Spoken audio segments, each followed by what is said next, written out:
Let's talk now about what to do with the dollar, especially for teenagers and for kids. This is really important because this is one of the best places to start when you're like 15 years old, mid-teens. This is a great place. What to do with the dollar. Now here's the tendency on attitude, because attitude determines so much of our lives. What difference does it make if a child has $1 when you ask what should he do with it? It's only a child and it's only $1. But see, here's where it all begins. Your financial journey begins with what you do with the first $1. That's where it begins. Now sure, you can do the wrong things and finally correct that and get on a better path, but it all begins on what you do with your resources. Jot this phrase down. It's one of the best for the weekend. Here's the 2 challenges of life. Number 1, the development of our full potential.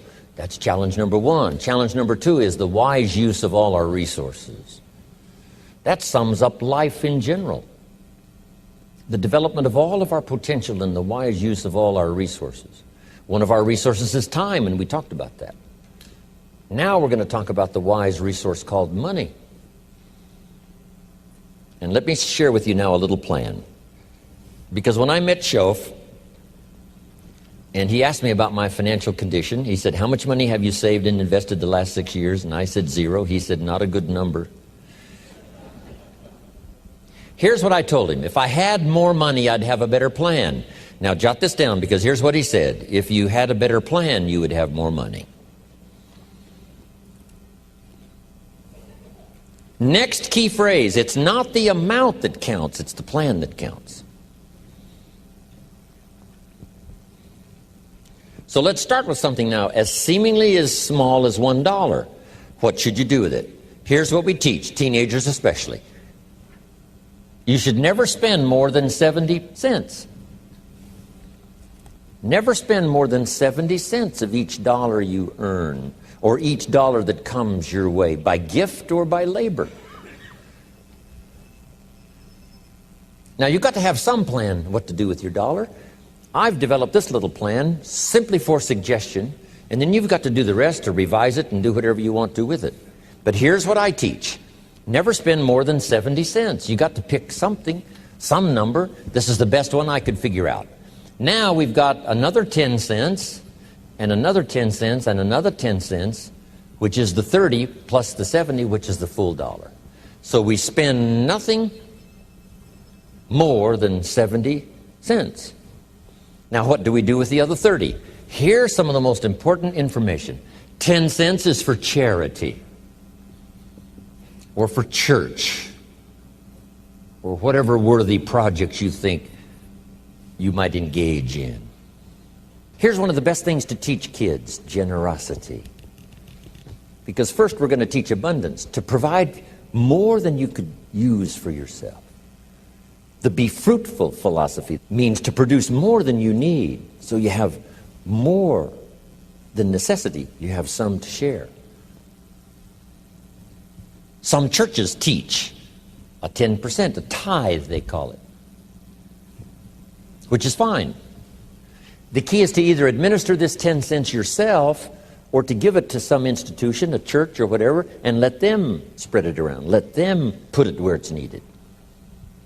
Now, if you're going to give to some charity or church, you must let them take you on the tour and show you where it goes. Okay, if you part with the money, let them give you the tour.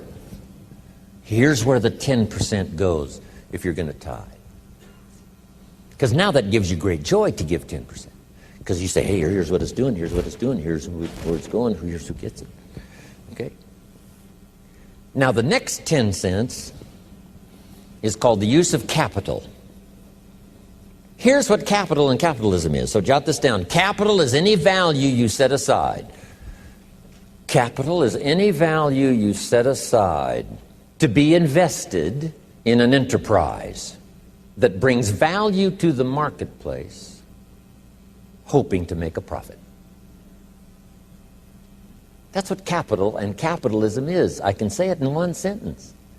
Capital is any value you set aside to be invested in an enterprise that brings value to the marketplace, hoping to make a profit.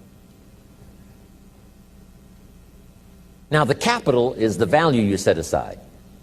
taking capital and investing it in an enterprise and bringing the value to the marketplace we call capitalism. Capital and capitalism. Now, who can understand this? First of all, the farmers understand it. Here's what seed corn is. It's capital. It's seed corn means the seed that you set aside to be planted in the ground, take care of in the summer, hoping to have a profit and a harvest in the fall. So the farmer sets aside his seed corn. Question, would he let his family eat it? No, this seed is not to be eaten. It's to be invested in the ground, to take a risk, cared for in the summer, harvested and multiplied in the fall. That's it. Now the same is true of some of your money. If you set aside, and I suggest, part of your capital should be set aside for an enterprise to show a profit.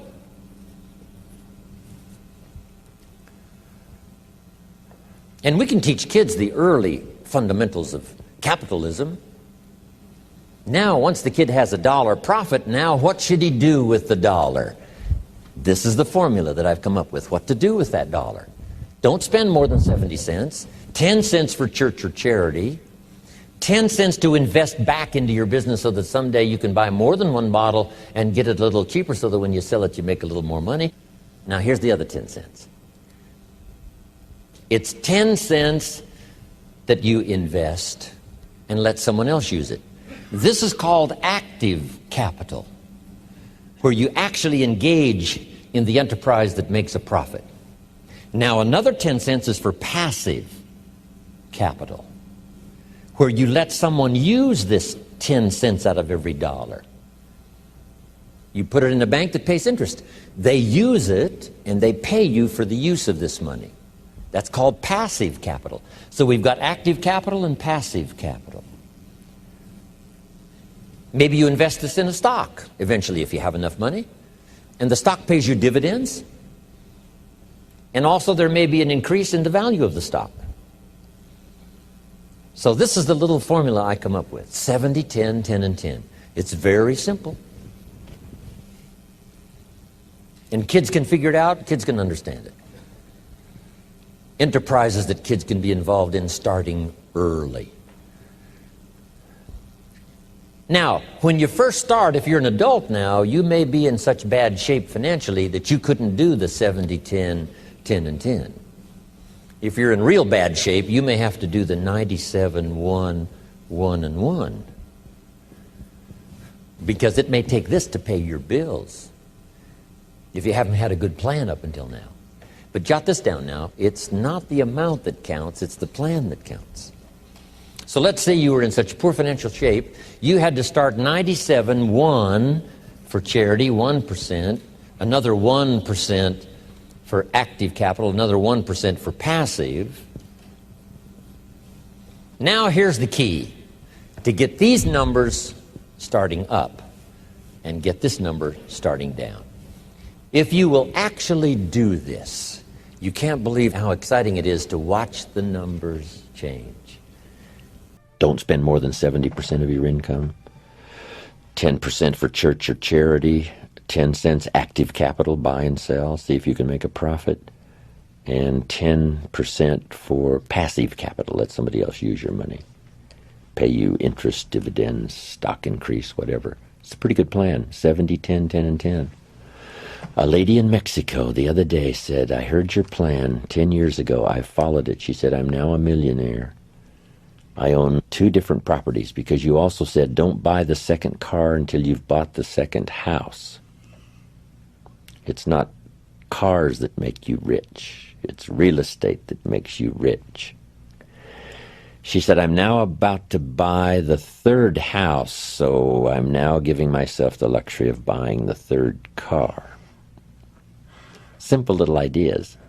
And she said, I followed the 70, 10, 10, and 10, taught it to other people.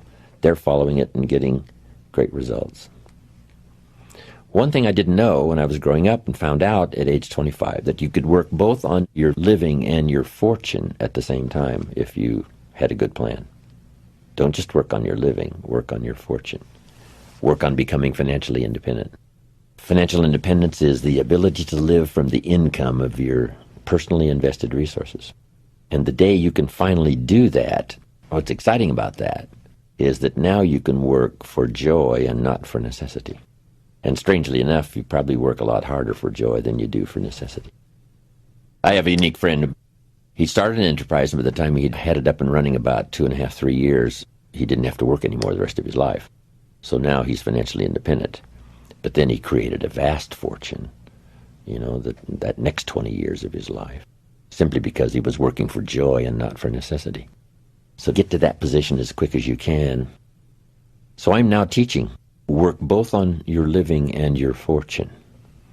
The reason for earning a living is to make a fortune, not necessarily from your living, but from what you earn, invested wisely. I talked to a lady the other day. She said, "Mr. Rohn, I'm in real estate." I said, "Wonderful. How many properties do you own?" She said, No, I sell real estate." I said, "Well, let me ask you one more time. How many properties do you own?" Finally got the message across. I said, "The reason for selling real estate is to earn the money to buy real estate. If you sell real estate, you make a living. If you buy real estate, you make a fortune." She said, "I got the message." So don't buy the second car till you've bought the second home.